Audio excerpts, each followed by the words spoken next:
What's up guys? Ngayon ay gagawa tayo ng isang masarap na lava mocha cake. Kaya ano pang hinintay nyo? Tara, gawa tayo. Dito ay gumamit lamang po ng isang lata ng krema asada na na-chilled overnight.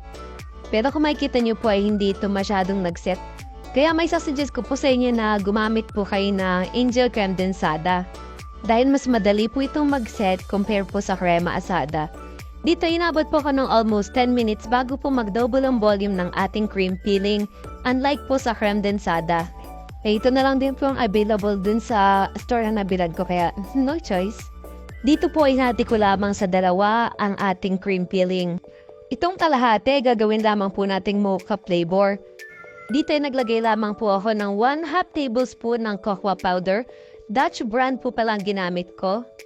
Pero pwede naman po kayo gumamit ng any brand po ng cocoa powder, maliban ng po sa ordinary na nabibili sa palengke. Dahil sa maaligas-gas po iyon. At naglagay rin po pala ako dito ng 1/8 teaspoon na instant coffee. Dito po ay gumamit ako ng a total of 7 pieces ng lava cake. Akala ko sapat na ang 5 pero kulang pa rin pala. Binigay ko naman ang lahat sa kanya. Charot! Hinati ko po pala ito sa gitna at isinilansan ko lang dito sa ating lagayan. Kapag okay na, ilagay lamang po natin ang ating mocha filling dito sa ating first layer. At kapag nisilansan na rin po natin ang second layer ng ating lava biscuit, ilagay na rin po natin ang plain lang na ating cream filling. I-spread out lang po natin ito at kapag okay na, set aside po muna natin.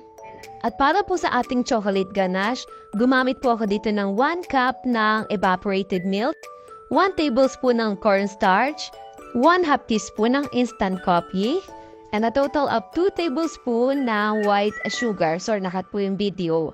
Mix lang po muna natin ito ng mabuti. Mag-add din po tayo dito ng 1/4 cup ng cocoa powder. Mix lang po natin ng mabuti hanggang sa mawala ang buo-buo nito bago natin buksan ang ating kalan. Lutuin lamang po ito over low to medium heat. Kapag okay na, palamigin po muna natin ito bago natin ilagay sa ating lava cake mixture. At finally, ito na ang napakasarap nating no-bake lava mocha cake.